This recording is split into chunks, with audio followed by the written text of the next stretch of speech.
Across the final decades of the 20th century, one woman altered the emotional relationship between the British monarchy and the world. She did not do so through political power or constitutional authority, but through visibility, vulnerability, and compassion. Princess Diana, known globally as the People's Princess, became one of the most recognizable figures in modern history. Her life unfolded at the intersection of tradition and transformation, privilege and suffering, duty and rebellion. What began as a carefully managed royal narrative evolved into a human story that reshaped public expectations of royalty itself. This is the story of Diana Frances Spencer.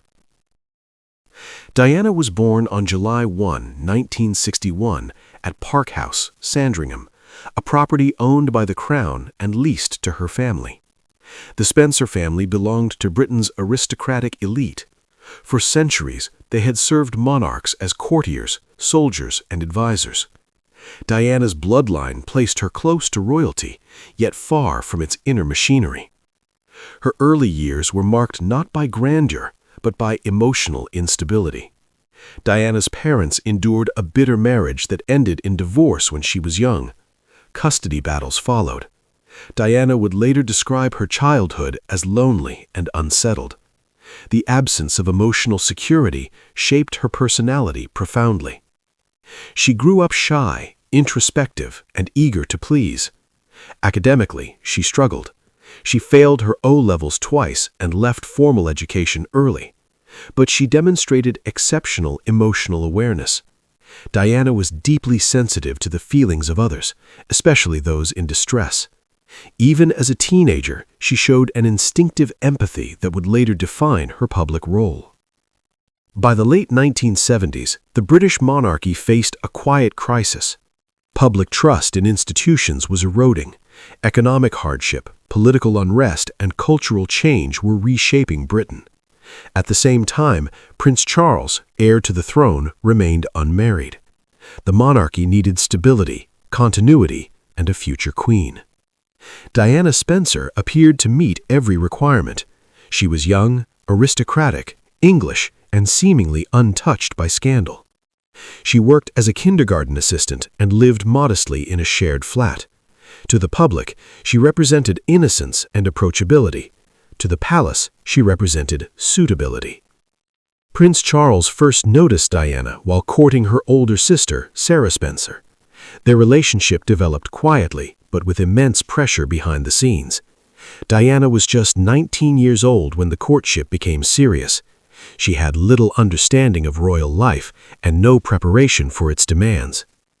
On February 24, 1981, the engagement was announced. Diana instantly became the most photographed woman in the world. The press framed the story as a fairy tale, a shy young woman chosen to become queen. But the narrative concealed deep incompatibilities.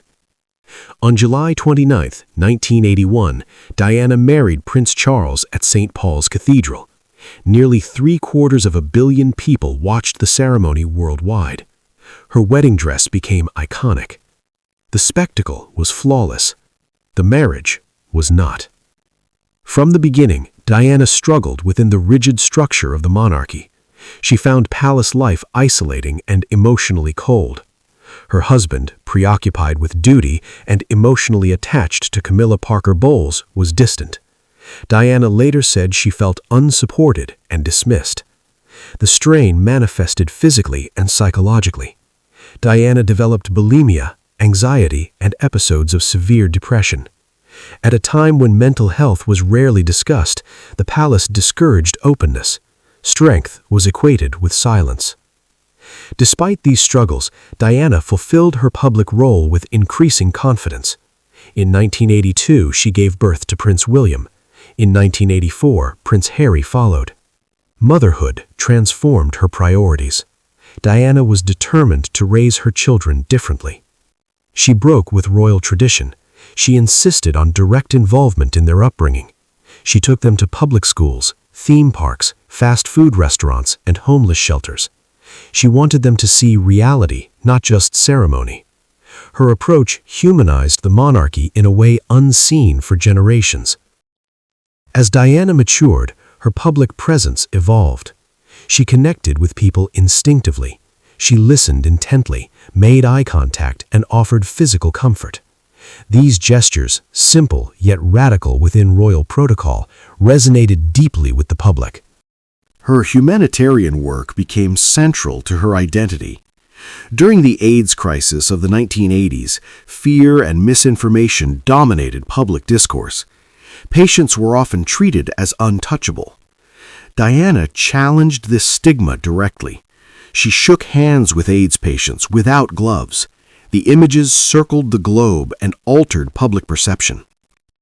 Diana did not campaign from a distance. She visited hospitals, shelters, and disaster zones personally. Her presence brought attention to marginalized groups and pressured institutions to respond. Meanwhile, her marriage deteriorated irreparably. Both Charles and Diana engaged in extramarital relationships. The press intensified its scrutiny. Private pain became public spectacle. In 1992, their separation was announced. The fairy tale ended publicly, though the suffering had long preceded it. In 1995, Diana gave a televised interview to the BBC. Speaking openly about her mental health, her marriage, and her sense of isolation, she broke royal precedent. Her words resonated worldwide. She appeared vulnerable, articulate, and honest. Within the palace, the interview was viewed as betrayal. In 1996, the divorce was finalized. Diana lost the title of Her Royal Highness, but retained her status as Princess of Wales. More importantly, she retained public loyalty. Freed from royal constraints, she intensified her humanitarian efforts. Her most consequential work focused on landmines. Traveling to Angola and Bosnia, she walked through active minefields, drawing attention to a humanitarian crisis ignored by major powers. Her advocacy contributed to the momentum behind the Ottawa Treaty, which banned anti-personnel landmines. Yet her freedom came at a cost. Diana remained relentlessly pursued by the media. Privacy was nearly impossible. Every relationship became headline news. In the summer of 1997, her relationship with Dodi Fayed intensified media attention further. On August 31, 1997, Diana died in a car crash in Paris while fleeing paparazzi. She was 36 years old. The world reacted with shock and grief. Millions mourned openly. Palace gates were buried in flowers. The monarchy faced an unprecedented emotional reckoning. Initially, the royal family's silence was interpreted as detachment. Public anger grew. Eventually, Queen Elizabeth II addressed the nation, acknowledging Diana's impact as both a public figure and a mother. The gesture restored some public trust. Diana's funeral was watched by billions. Her sons walked behind her coffin, a moment seared into global memory. The image symbolized not only personal loss, but the emotional cost of public life. In death, Diana's influence expanded. Her approach to humanitarianism reshaped celebrity activism. Her openness about mental health influenced public discourse. Her sons would later continue her legacy through charitable work and advocacy. Princess Diana is remembered not as a flawless royal, but as a deeply human one. She exposed the emotional distance of institutions and demonstrated the power of empathy. She did not dismantle the monarchy, but she changed it. Her story endures because it reflects a universal tension between duty and self, between image and reality, between power and compassion. This was not merely the story of a princess, it was the story of how humanity entered the palace.